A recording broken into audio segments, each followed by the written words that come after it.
శ్రీమాత్రే నమ. జయ గురు దత్తాత్రేయ నమ. ఈ వీడియోలో మనం ఫిబ్రవరి నెల 2024 సంవత్సరంలో మిథున రాశి వారి మాస ఫలితాలు ఏ విధంగా ఉంటాయి అన్న విషయాన్ని మనం ఈ వీడియోలో పరిశీలిద్దాం.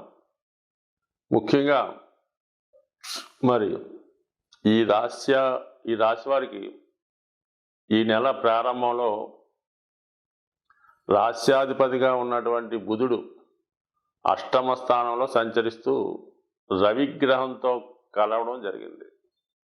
సో ఈ కారణం వల్ల పరిశోధన రంగంలో ఉన్న వాళ్ళకి నిగూఢంగా రహస్యంగా ఉన్న విషయాలు తెలుసుకుందాం అనుకున్న వారికి చాలా అనుకూలమైనటువంటి స్థితి.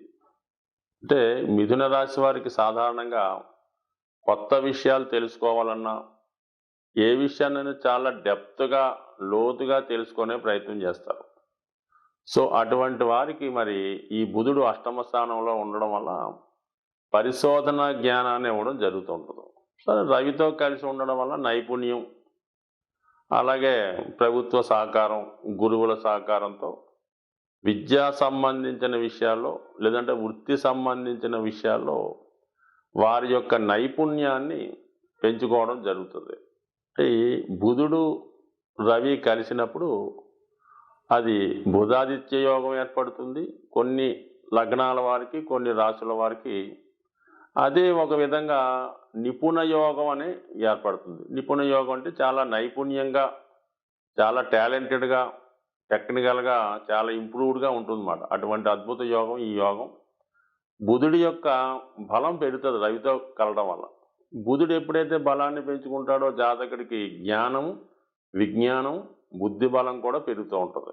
ఒక విధంగా ఏంటంటే మరి బుధుడు రవితో కలిసి ఉండడం వల్ల ఈ రాశి వారికి ఒక విధమైనటువంటి గౌరవప్రదమైన హోదా, ఒక నాలెడ్జ్ పరంగా మంచి ఆలోచన విధానం, ఒక కాన్ఫిడెన్స్ పెరిగి ఏ పనైనా ధైర్యంగా చేయగలనటువంటి సత్తా ఈ జాతకులకి ఈ నెలలో ఫిబ్రవరి 15వ తారీఖు వరకు ఏర్పడే అవకాశం ఉంది.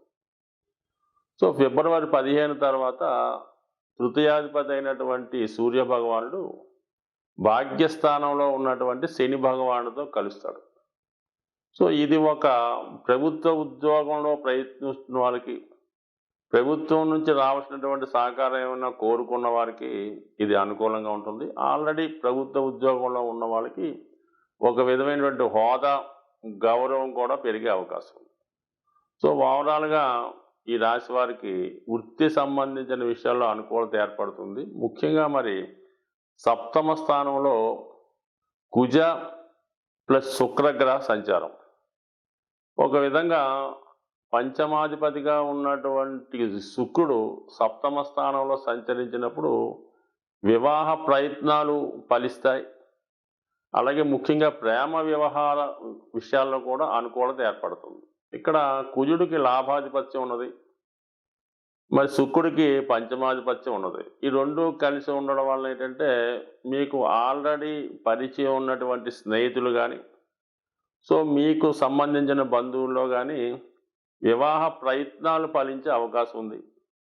అంటే చాలా కాలంగా వివాహం వాయిదా పట్టడం కానీ, వివాహ సంబంధాలు వచ్చి మిస్ అవ్వడం కానీ జరుగుతున్న వాళ్ళకి ఈ సమయంలో మీ యొక్క వివాహ ప్రయత్నాలు కూడా ఫలించే అవకాశం ఉంటుంది శుక్రగ్రహ అనుగ్రహంతో. అది మీ ఇష్టపూర్వకంగానే మీకు నచ్చినటువంటి అబ్బాయి లేదా అమ్మాయి, అంటే వాళ్ళు టాలెంట్ని బట్టి వాళ్ళు అదే అబ్బాయి అమ్మాయి బట్టి మొత్తం మీద నచ్చినటువంటి వ్యక్తితో వివాహం నిశ్చయం అవడం కానీ, వివాహం జరగడం కానీ జరిగే అవకాశం ఉంటుంది. మరి ఈ ఫిబ్రవరి మాసంలో ఇది ఒక విధంగా ఈ రాశి వారికి ఆనందదాయకమైన విషయం.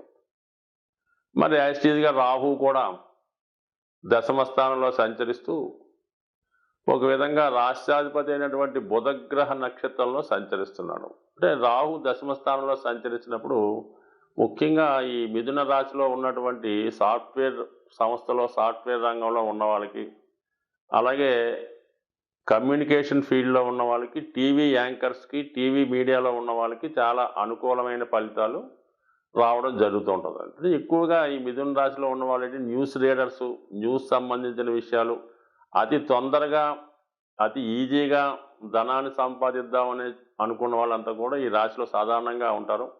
అలాగే రైటర్స్ కూడా ఈ రాశిలో ఉండే అవకాశం ఉంది. అంటే కొంతమంది అయితే 2, 3 యాంగిల్స్‌లో నైపుణ్యం కలిగి ఉండి 2, 3 రంగాల్లో ధనాన్ని కూడా సంపాదించే ప్రయత్నం చేస్తుంటారు. ఏదో ఒక నైపుణ్యాన్ని కలిగి ఉంటారు కాబట్టి వాళ్ళకి ఈ రాహుగ్రహ సంచారం వాళ్ళలో నిగూఢంగా ఉన్నటువంటి టాలెంట్‌ని బయటికి తీసుకొచ్చి అనుకోకుండా విశేషంగా గుర్తింపు రావడం, మంచి టాలెంట్‌కి తగ్గ గుర్తింపు రావడం, లైమ్‌లైట్‌లోకి రావడం వల్ల 10 మంది మీ యొక్క గురించి తెలుసుకొని, మీ గురించి తెలుసుకునే ప్రయత్నం చేస్తూ ఉంటారు. అది మీరు పబ్లిక్ రంగంలో ఉంటే మీ యొక్క డిమాండ్ కూడా పెరుగుతూ ఉంటుందన్నమాట. ఏదో సినిమా రంగంలో పాటలు రాసినా, రైటింగ్ రాసినా, ఒకేళ ఏదైనా జ్యోతిష్ రంగంలో ఉన్నా ఆటోమేటిక్‌గా మీ యొక్క టాలెంటు పెరుగుతుంది.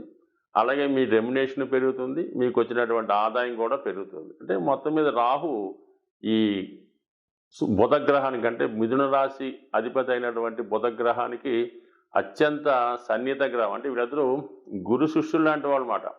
అంటే ఇందులో ఎవరు గురువు అంటే బుధుడే గురువు, రాహువే శిష్యుడు.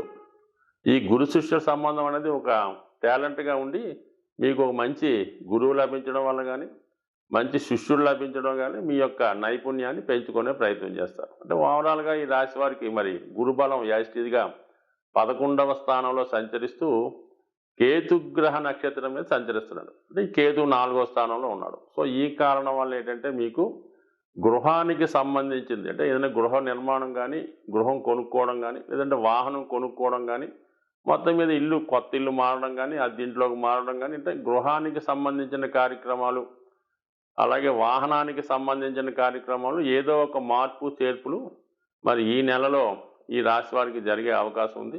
అలాగే ఒక మంచి గురువు మీకు లభించడం ద్వారా మీలో ఉన్నటువంటి ఏమైనా సందేహాలు, డౌట్స్ ఉంటే వారికి క్లారిఫై చేసుకొని ఒక మంచి మార్గంలో గురుగ్రహ అనుగ్రహంతో ఈ నెలంతా కూడా ముందుకెళ్ళే అవకాశం ఉంది.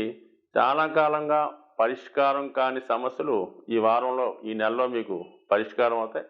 అలాగే సంతాన విషయంలో కొన్ని శుభవార్తలు కూడా మీరు ఈ నెలలో వినే అవకాశం ఉంది.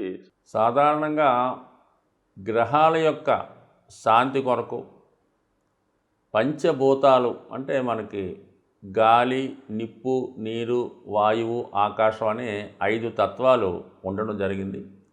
దీన్నే మనం ఈ పూజాధికాలు నిర్వహించేటప్పుడు పంచోపచార పూజ అని చేయడం జరుగుతూ ఉంటుంది. సో ఇందులో ముఖ్యంగా శని భగవానుడు యొక్క అనుగ్రహం కోసం, మరి శని భగవానుడు వాయుతత్వ రాశి అవ్వటం వల్ల ధూపంతో పూజించడం వల్ల, అంటే మీకు సాధారణంగా శివాలయాల్లో కానీ, అమ్మవార్లకు కానీ ఈ సాంబ్రాణి ధూపం ఎక్కువగా వేస్తూ ఉంటారు. సో అది సింపుల్గా అగరబత్తీలు వెలిగించడం.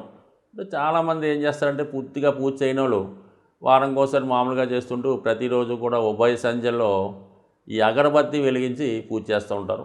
ఇంకా ఓపిక ఉన్నవాళ్ళు సాంబ్రాణి పొగ అది గృహం అంతా వేస్తూ ఉంటారు. ఎక్కువగా అమ్మవార్లకి, శివునికి.